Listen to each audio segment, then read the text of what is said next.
ഇതുപോലൊരു കൂട്ടുകാർ നമ്മുടെ കൂടെ ഉണ്ടെങ്കിൽ നമ്മുടെ കാര്യത്തിലൊരു തീരുമാനമാവും. ഈ വീഡിയോ ഒന്ന് കണ്ടു നോക്കിയേ. എനിക്കൊരു ചെറിയ തലവേദനയൊക്കെ ഉണ്ട് കേട്ടാ. പണിക്ക് പോകാൻ ഇറങ്ങിയാണ് രാവിലെ 3 പേരോടെ. അല്ല, ഇന്ന് പണിക്ക് പോണ നെഗറ്റീവ് നമ്മുടെ കൂട്ടത്തിൽ കാണും ഇങ്ങനെ. അയ്യോ, രാവിലെ കാശ് ഇന്ന് വരും നാളെ പോവും, പക്ഷെ ആരോഗ്യം പോയ പിന്നെ തിരിച്ചു കിട്ടുവാ. അത് പോയിന്റ് ആട്ടോ അവൻ പറഞ്ഞേ, അത് പോയിന്റാ. അവന് കാര്യം മനസ്സിലായി. നിനക്ക് എന്തോ ചെറിയ ബുദ്ധിമുട്ടുണ്ടല്ലോ.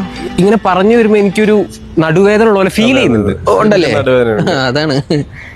നിനക്കോ? എനിക്ക് അങ്ങനെ ഒരു ക്ഷീണമുണ്ട്, മുഖത്തത് കാണാം, ഒരു ക്ഷീണം കാണാം. ഉണ്ട്, ക്ഷീണമുണ്ട് ചെറുതായിട്ട്. അങ്ങനെയാണെങ്കിൽ നമുക്കിന്ന് പണിക്ക് പോകണ്ട, അങ്ങനെ ചെയ്യല്ലേ? അല്ലേ? അല്ല, പണിക്ക് പോയില്ലെങ്കിൽ പിന്നെ നമ്മൾ നിന്ന് ചെയ്യും. പോയിന്റ്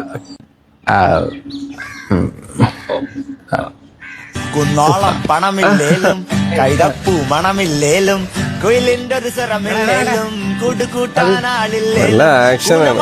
ആക്ഷൻ എല്ലാം പിടികിട്ടുക. അതാണ് ഫ്രണ്ട്ഷിപ്പ്. എന്റെ സഞ്ചിയിലോട്ട് വെച്ചു. ഇതിനകത്ത് സ്ഥലമുണ്ട്. അവന്റെ സഞ്ചി ഒരുപാട് സ്ഥലമുണ്ട്.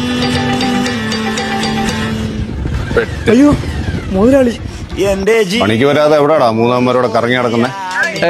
ഞാൻ ഇമാരോട് പറഞ്ഞാണ് രാവിലെ പണിക്ക് വരാൻ. ഇമാര് മുങ്ങി നടക്കുന്നത്. ഞാൻ കൂട്ടാൻ പോയതാ. അത്ര ബുദ്ധിമുട്ടുള്ളവന്മാര് പണിക്ക് വരണ്ട. പണിയുടെ കാര്യത്തിൽ തീരുമാനമായി.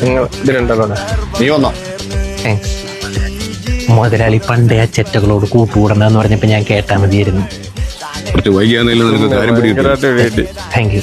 അല്ല, ഇതെന്താ അവന്റെ ജോലി അത് പണിയേറ്റം മുതലാളി. ഓ